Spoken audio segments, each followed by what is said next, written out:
Right, 9.2, we're going to talk about ellipses. So an ellipse is like an oval. We're going to have two different types of an ellipse. We can have a horizontal ellipse and a vertical ellipse. I'll talk about the differences when we look at the formulas for ellipse. But in a horizontal ellipse, all the important things are going to be on the x-axis. So our vertices. So here we have two vertexes, which plural is vertices. We're going to have two focuses, which plural is foci. And then we'll have two covertices, which is going to be on our minor axis. So all the major things are going to be on the x-axis for our horizontal ellipse. The not so major things are going to be on the minor axis, just our covertices. A couple important things to note here is that A is the distance from the center to the vertex. B is the distance from the center to the co-vertices or co-vertex. And then C is the distance from the center to the foci. So in our vertical ellipse, all of the important information is going to be on the y-axis. Our vertices and our foci, our major axis is the y-axis.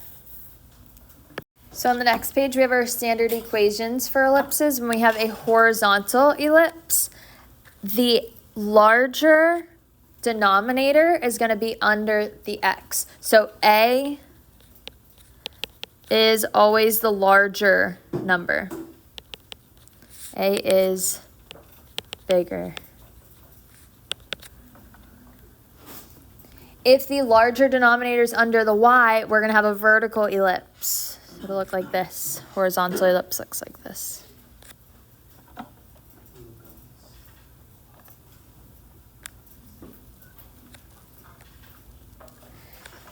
To find C, which is the distance from the center to the foci, we're going to use this formula. So C squared equals A squared minus B squared. And then the length of the major axis is 2 times A. Because if A is the distance from the center to the vertice, then from vertice to vertice is 2 times that. So 2 times A would be the length of the major axis, and 2 times B is the length of the minor axis. In our equations, make sure you notice that they're both equal to 1. When we write our equations, we always want it to be equal to 1 before you figure out what your A is, what your B is, what your C is, and everything. All right, so example 1. So looking at example 1, it's not equal to 1. So we need to make it equal to 1. So I'm going to divide everything by 64.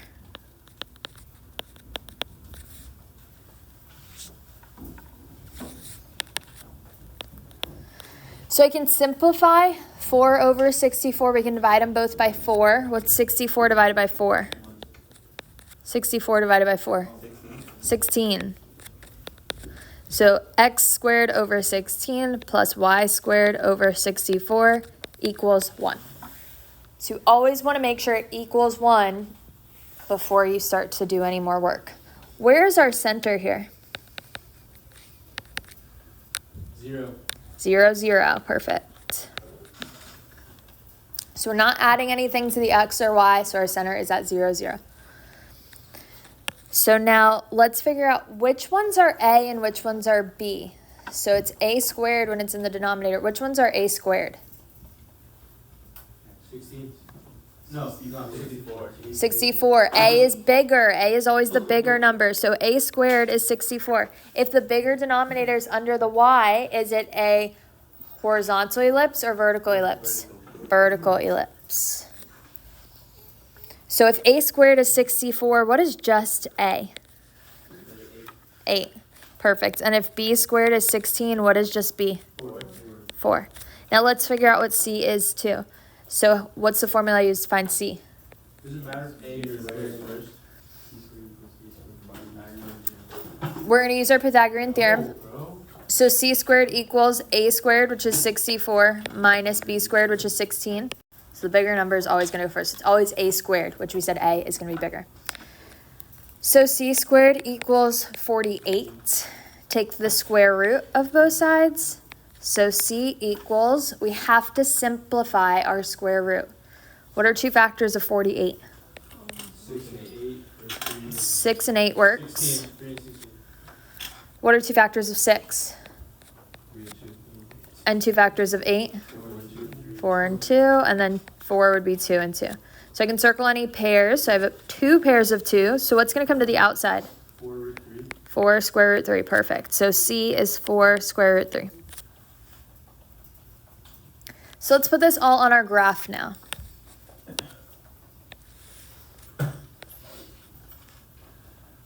So my center's at 0, 0. A is the distance from the center to my vertex, or to my vertices. Which direction am I going to go? 8. Up and up. Up or down, or left and right? Up and down. Up and down. Why is it up and down?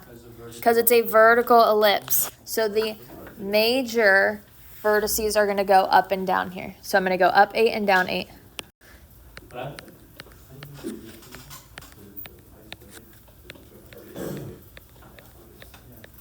So we go up 8 and down 8 because we said it is a vertical ellipse. Now let's do our, let's name those points first. So for our vertices, what points are our vertices at? 0, 8 and 0, -8. Perfect. Let's do our co-vertices now. Which direction am I going to go for our co-vertices? Right. Left and right. So we're going to go right 4 and left 4. Because these are on our minor axis since it's the smaller one. So for our co-vertices, what points are our co-vertices at? 4, 0, and -4. So next we want to find C. Well, we found C. We want to find where our foci are. So we're going to use C. C is the distance from the center to the foci. We simplified our square root, which is 4 square root 3. But it might help us to look at the unsimplified version to see about how much this is. What's the square root of 48 really close to when we're thinking of perfect squares? 49. This is super close to the square root of 49. And what's the square root of 49? 7. So this is about 7-ish. It's going to be a little bit less than 7. I'm going to call it 6.8. Just to help us graph it. We're just going to call it 6.8 to see where on our graph is going to go. But when we write the exact point, we're going to use 4 square root 3. So for my graph, I'm going to go up 6.8 and down 6.8 because they fall on the major vertices. So where my vertices are, I'm going to go in the direction to put my foci. So I go up almost to 7 and down almost to 7. So those are my foci. So what points are the foci at? The foci. 0, 4 square root 3. 0, 4 square root 3. And Santi, what's the other one? 0, -4 3. 0, -4 square root 3. Perfect. Then I can draw my ellipse. So I'm just going to connect my vertices together in my oval to draw my ellipse. All right, let's do the next one. So first thing we want to make sure, is it equal to 1? Yes. Yes. So let's figure out what our A, B, and C are. So A is always bigger. 9. 3. So A squared is 9. What's our A? 3. 3. Perfect. And that means B squared is 5. So what's our B? Square root 5. Is this going to be a vertical ellipse or a horizontal ellipse? Horizontal. How do we know that it's a horizontal ellipse? Because the bigger denominator is under the x squared. Perfect. So the x is going to be longer. Let's find C. So we use C squared is equal to A squared minus B squared. So C squared is equal to 9 minus 5 squared. Oh, just 5, sorry, it's already 4. squared. So 9 minus 5 would be 4. Take the square root, what does C equal? 2. 2, awesome. Now, A, B, and C are just talking about direction, so we wouldn't really put plus or minus 2, because it's just the direction that we're going. We'll account for the plus or minus 2, because we go both ways, in the positive direction and the negative direction. So you don't have to put plus or minus 2, you can just leave it as the positive. So let's graph that. Where's our center here? 0, 0. So I'm going to put a point at 0, 0. Which direction am I going to go 3? Left and right, perfect. So those are our vertices. So our vertices are what points? 3, 0. And negative 3, 0. Awesome. 3, 0 and negative 3, 0. Next, let's find our co-vertices. So B gives us our co-vertices. We're going up and down for those. Square root 5 is close to what? 3. Like 2.5. So it's in between square root 4 and square root 9. It's closer to square root 4. So we can call it 2.1-ish, 2.2, 2.3. It really doesn't matter as long as you're in between 2 and 3. So it's close to 3. It's in between 2 and 3. It'd be closer to 2. But call it 2.3 if you want. It doesn't matter. 2-ish. In between 2 and 3. So I'm going to go up 2-ish and down 2-ish.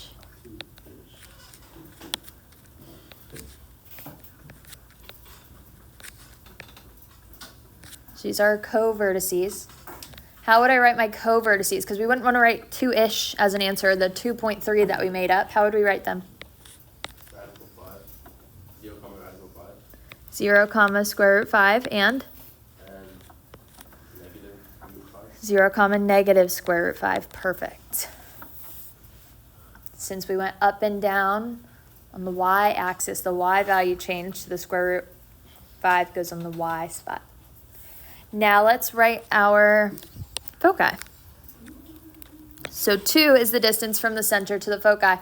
Which direction do I put the foci? Right and left. Right and left. Why is it right and left? Because Because that's the the big beginning. ones. Because foci lie on the major axis. And our major axis is x. So we go to right and left too. So our foci are at what points? 2, 0. And negative 2, 0. 2, 0, negative 2, 0, awesome. And then we can draw our parabola. I mean our ellipse, sorry. Sweet potato. Or center, Same thing. same thing. Our center is not always going to be at 0, 0 though. So these are the formulas to when our center is not at 0, 0. So if we add something to the x and the y, it changes our center. Our center is at hk. Just like when we did with parabolas, the h always goes with the x. So whether it's first or second, the h always goes with the x. The y always goes with the k. And same thing that we were doing before, a is always the bigger denominator. So if the bigger denominator is under the x, it's a horizontal ellipse. If the bigger denominator is under the y, it's going to be a vertical ellipse. So in number 3, it's equal to 1. So we're good to go. We don't have to divide anything to start. We can start naming everything. What's our center at here? -1. 2, -1. Perfect. Because we always change the sign of the h and k. I didn't mention that on the last page, but just like when we had parabolas, change the sign of the h and k. Now let's find our a, b, and c. What's our a squared? 16, awesome. A is always the bigger denominator, so this is our a squared. Since 16 is under the y, is it a horizontal ellipse or vertical? Vertical, perfect. So I'm going to draw a picture so we know our ellipse is going to be vertical. Yeah. So if a squared is 16, what's just a? 4. Perfect. And if b squared is 9, what's just b? 3. And then let's find c. C squared equals a squared plus minus b squared. C squared equals 16 minus 9. So c squared equals 7. Take the square root. C equals square root 7. Can I simplify this? No. But let's figure out about how much this is because we're going to have to put it on our graph. So square root 7 is in between which two perfect squares? About in between 2 and 3. It's about in between square root 4 and square root 9. It's pretty close to the middle there. So we could call it 2.5-ish. When you're graphing, there's no difference between 2.5, 2.6, 2.7. They're all pretty much the same. Just as long as you know that it's in between 2 and 3. So let's graph. So anywhere is good? In between? As long as you're close. So like, okay, let's say. So starting with our center, we're going to go to the right 2 and down 1. Next, let's do our A. So our vertices. Which direction do I go for? Up and down. Up, down. Up and down because we said it is a vertical ellipse. So our major axis is going to go up and down. So I'm going to go up 4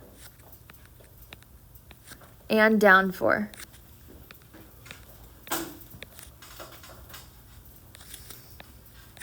So now here's the tricky part.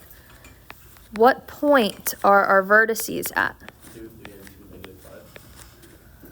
Awesome. We go to the right 2 and up 3, so 2, 3, and 2, -5. If you plot your points, it's a lot easier just to count them and see where you're at. But because it's changed on the y-axis, we add 4 and subtract 4 from the y in our center.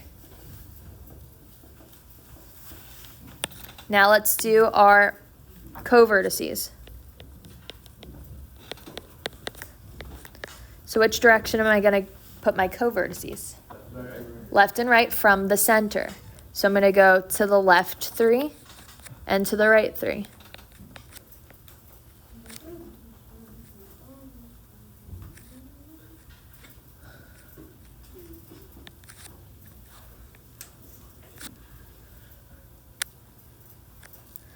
So Santi, what points would our co-vertices be at? 5, 8, 1. -1, -1. Awesome. 5, -1, and -1, -1. Perfect.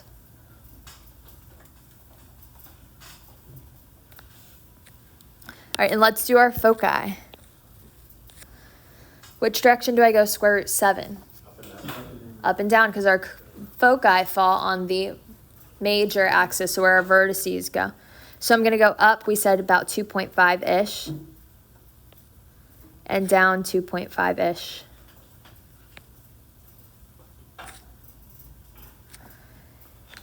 Now we can't just put 2.5-ish as our foci. How would I write it as a point? 2 plus that equals 7. Oh, no, sorry. 2 plus -1 equals 7. 5. So our x value is 2. We started at the y value from our center at -1. So I'm going to say -1. And then because we went up and down square root 7, I'm going to say plus or minus square root 7. We can't add a square root to a whole number, so you can just leave it like this. If you want to write it separately, and on WebAssign, it'll probably have you write it separately as -1 plus square root 7 and -1 minus square root 7, but you could leave it like this on a quiz. Then let's draw our ellipse. We're going to connect all of our vertices. What would we have to do first for number 4? Divide by 16. Thank you. Good job, guys. Divide by 16. So we're dividing everything by 16. What do we do when we have a fraction and a fraction? Keep, change, flip. I'm going to keep the top, so keep what was there. We're going to change to multiplication and flip. This is 16 over 1, so when we flip it, it becomes 1 over 16. So when we multiply straight across, x plus 3 squared stays on top. And what's 4 times 16? 64. And then we have y minus 3 squared over 16 equals 1. So what's our a squared? a squared is 64. So since a squared is under the x, or a bigger denominator is under the x, is this a horizontal ellipse or vertical ellipse? Horizontal ellipse. So our vertices and the foci are going to move on the x. So if a squared is 64, what is a? 8. And if b squared is 16, what is b? 4. And then to find c, we do c squared equals a squared minus b squared. So c squared equals 64 minus 16. C squared equals 48. Take the square root. We can break this down. What are 2 factors of 48? 6 and 8. We already did this one, but we'll do it again. 2 factors of 6, 2 and 3. And then I'm going to write my 3 factors of 8 are 2, 2, and 2. So I circle my pairs. Whatever gets circled comes to the outside. So 2 2's come out.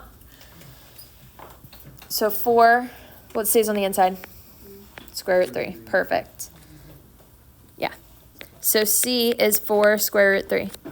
But we may want to look at the original one to see about where this is going to be to help us graph it. What is square root 48 close to? Square root 49, which is 7.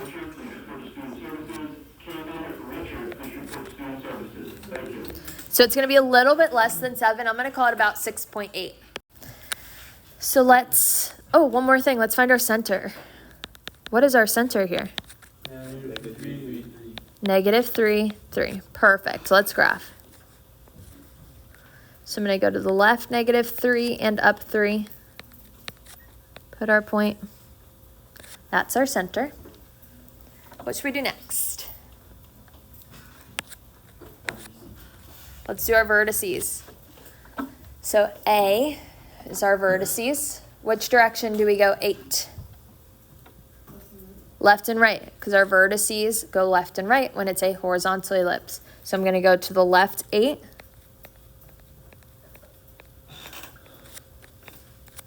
And to the right 8.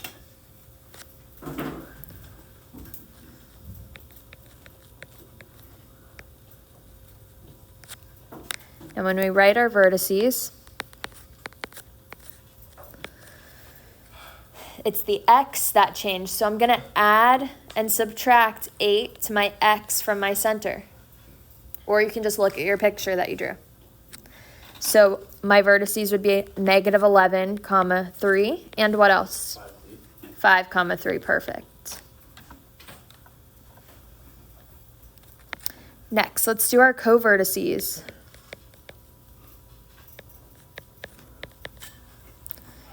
So our covertices are going to be up and down 4. So we're going to go up 4 and down 4.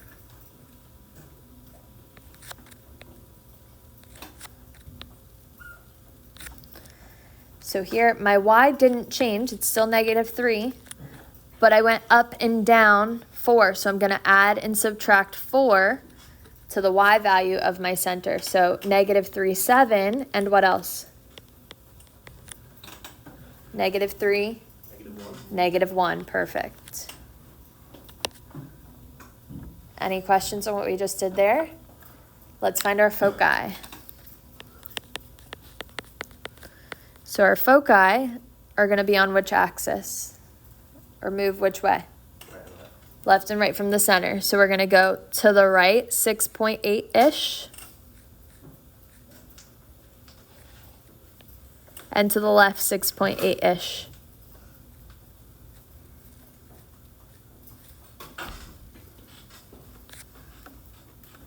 Then we connect all of our vertices together, and let's write our foci. So our foci moved on the x-axis, so the x changed, so I'm going to add and subtract 4 square root 3 to my x here. So I have negative 3 plus or minus 4 square root 3, comma, what's our y? 3. Perfect.